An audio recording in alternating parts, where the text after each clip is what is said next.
Lads, welcome back to Fusion Yugioh. Today is our 300 subscriber special, which is pretty cool. So I've changed up the formula a little bit.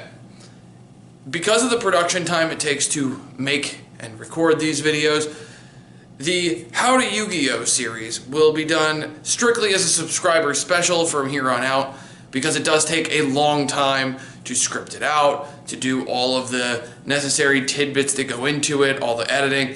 It's a big video to produce, so I want it to be something special for you guys that you guys want. But in those subscriber specials, we're going to do something cool.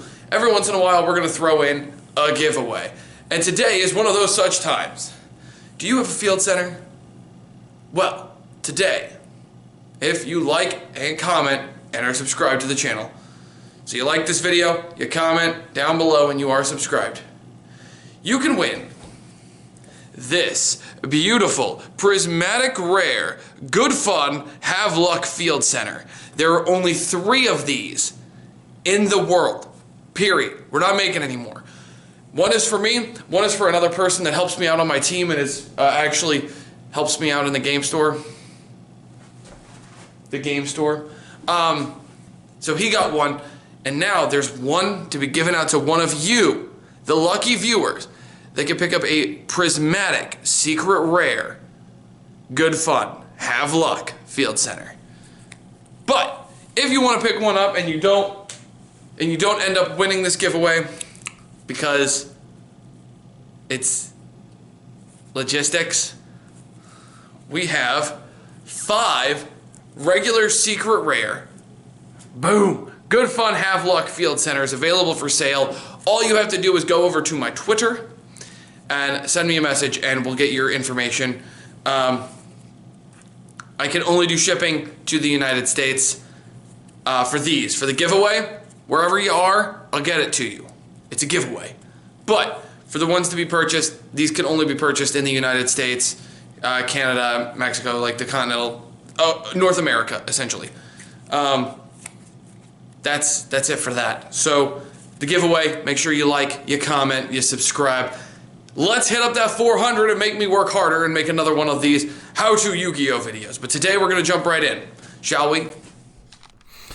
Lads, welcome back to Fusion Yugioh. Today we will be talking about one of the most important skills in Yu-Gi-Oh! And in card games in general, playtesting. But before we dive into that video properly, I would like to give a big shout out to all of you for hitting that 300 subscriber mark. Cue the cheesy music and the confetti.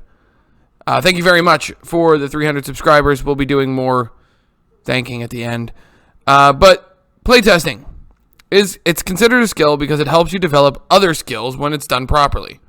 These skills include the following: deck building, siding, common misplays, avoiding misplays, test hands, play matches, and practice game 3. These skills, when you warm these up, it teaches you how to build your decks better, prepare your decks for siding, how to not only find out where your misplays are happening, but also how to avoid them. Do stricter things when you're testing just by yourself to find out what your deck can do, playing matches, and all that stuff. And we're going to go through every single one of those 7 categories in today's video. And these skills are separate. These skills will be what separate an okay or a good player from becoming a truly great player. So, we're going to go over how to properly play test and how it can help you improve. There's a lot to unpack here, so let's just, dive right in. Deck building. In Deck Building 101, the video here on the channel, we went over how to build a deck in detail. So I'm not going to be harping on this topic too much. Deck building is where you have to start, though, in order to playtest. So if you haven't, check out How to Yu-Gi-Oh! Deck Building 101 for an in-depth guide to constructing a deck. The link will be in the description below. Next up is understanding what to side and when. I've made a video already showing my process for siding and how I plot out my siding. So check it out. The link will be in the description just like the previous part. But the thing a lot of people miss in playtesting is that they play a bunch of game 1s and no game 2 or 3s. Remember, as DZ frequently states, you play more games sided than not. Having a general plan of what's coming out and going in is critical. Number 3 is going to be common misplays. And from here on out, I don't have any videos to reference, so no more shameless promotion. Common misplays, there are 2 ways to figure out.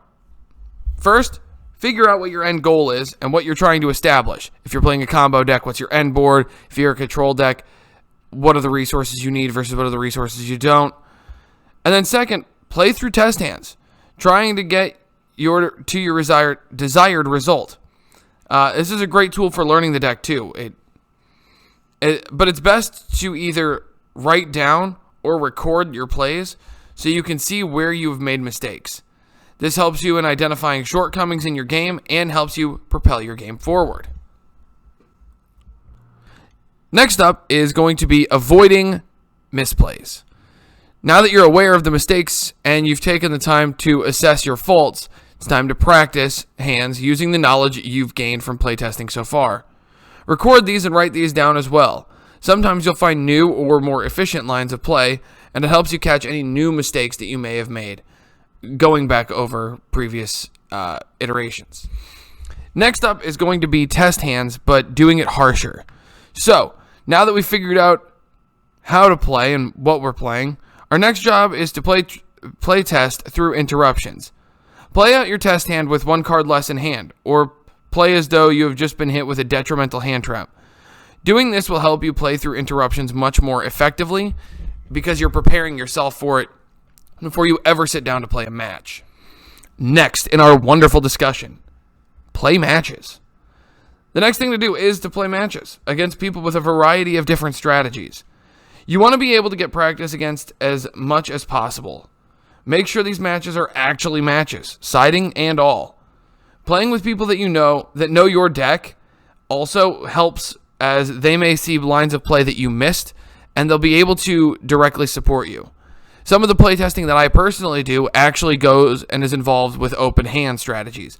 So we're able to go through different lines of play together to see what both of us think and be able to find new and creative ways to get to our desired results. Finally, practice game 3 into time scenarios. Okay, so this is a practice that I have found really helps, especially in crunch time for tournaments. Set up a 5-minute timer, and both you and your opponent, your playtesting partner, try to complete the game before the time is called. You can decide who's going first with a simple die roll. Doesn't really matter. What does matter is that you are playing sided with common knowledge. You don't tell the other person what you're siding. And you prepare yourself to, you practice playing through harsher game states where time is on the clock and you have to finish it out. This is something that's done in sports a lot, is you'll run 2-minute drills or whatever in football or basketball. And doing it for a card game can be very beneficial because you're practicing working in crunch time, making you much more effective at your playmaking and your decision trees. And that's how you playtest. On an additional note, don't assume your deck list is perfect. Always look to improve the deck and don't be afraid to think outside the box.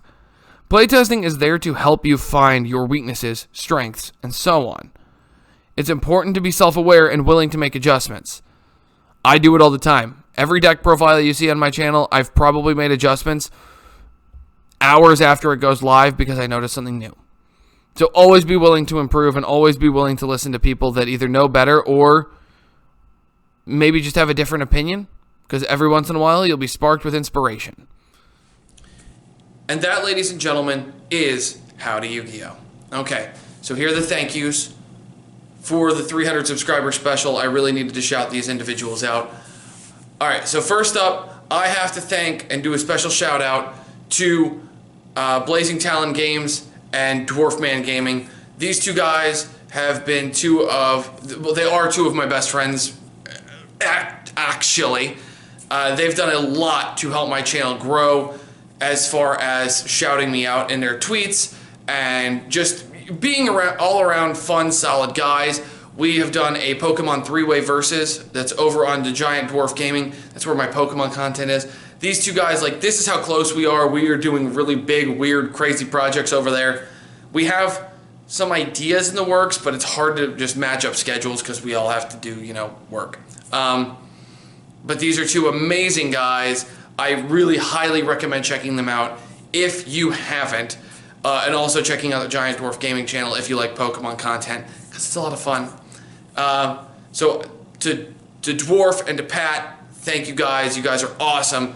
And anybody that wants to check out their gaming channels, please link description, check it out. This is the first YugiTuber that ever worked, like, that brought me into his community. This is the first one that did it. He's not going to be the only one I shout out, but he's the first one that brought me into his community, and I have been on and off in activity because of life and having a family. Team NDL, thank you very much for bringing me into it. We have very similar play styles as far as we like to play competitively with Rogue. You and I, we're going to get along great. But Team NDL has been very receptive, brought me into the fold, shouted me out a few times. The guy's amazing. He created some really quality content, So if you haven't already checked him out, what are you doing? Go check him out. Link in the description. Next up is the first person from that group that has collabed with me. This dude has just hit 1,000 subscribers. I am so happy for him. He is such an amazing content creator. He is honestly one of the best editors I've ever seen. If I could afford him to edit my videos, I would. But I can't. So that's the end of that story. But Golden Nova Yu-Gi-Oh! Dude, you are amazing. Thank you so much for working with me on that Versus project. That was really fun. The Kaiser Coliseum, as you called it. It was a good time. Hashtag Beaver Warrior. And I look forward to working with you again in the future. I love joining your streams and playing some games against you and having fun. So make sure, if you haven't checked out Golden Nova Yu-Gi-Oh!, link in the description. Guys, incredible. Red Eyes Jacollo. Okay, let's talk about this dude. This dude watches all of my videos. This dude is incredible. He is such a, he's a Yugi-tuber, but he's such an avid fan of other content creators. The dude watches literally everything. He's watching the D&D campaign that's going through my Game Shops channel. Like, the dude is amazing. The dude is awesome. He creates some really fun content, very different mindset. The guy's he's got a noggin that's thinking in a different gear. Guy's incredible. If you haven't checked out Red Eyes Jacollo, link in the description.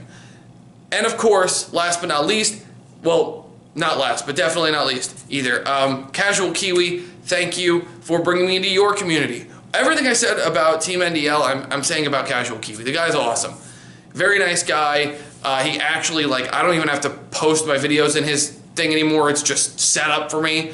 So that's really cool. I'm more of a competitive player, and his fan base is more casual, which is what, I mean, he came with Casual Kiwi, but the dude's awesome. The dude is incredible. And honestly, even if it's not competitive content, and that's what you're here for, I'm sure, if you want to see something that's going to make your brain turn and think of new cards and new ideas and new strategies, Casual Kiwi will get your brain juices flowing. What a good guy. So make sure to check him out, link in the description. And finally, the last thing and person I want to shout out is, it's got to be everybody here at Gamers Cave, everyone here at the shop. Everybody here has been super helpful. They've been very nice. They've allowed me a space to record consistently, so I'm getting more and better content. I have more people to pitch ideas off of, different budgets, different play styles. I am getting more repetition in here than I have in the past, which isn't a knock on anybody else. There are so many great game stores. You've seen the vlogs. These guys, there are so many places that are good places to play, and I'm happy that we finally have a community in my local area that does that. You guys are the real MVP, and finally, to all of you guys that subscribed, like, I love doing this. It's a blast. For me, it's just I hate editing. Like, you'll hear me complain about editing all the time. Editing sucks. But making the videos, scripting them out, talking with people, and seeing you guys at events when those come back. Anyway, when those come back, that's going to be fun. And I'm really easy to find, and I'm really easy to talk to. I love it. Come and say hey. Check me out on Twitter, all that good stuff. Make sure you check out all those people I just named, because they are amazing, amazing individuals and super cool content creators. Thank you guys so much again for watching. Thank you for listening to my long-winded thank you speech for the 300 subscribers. God, it acts like I'm at 1 million. I mean, I don't know what to do. I suck. Anyway, make sure to check out those people and everybody else. You guys are incredible. I will see you in the next one. And until next time, lads, good fun. Have luck.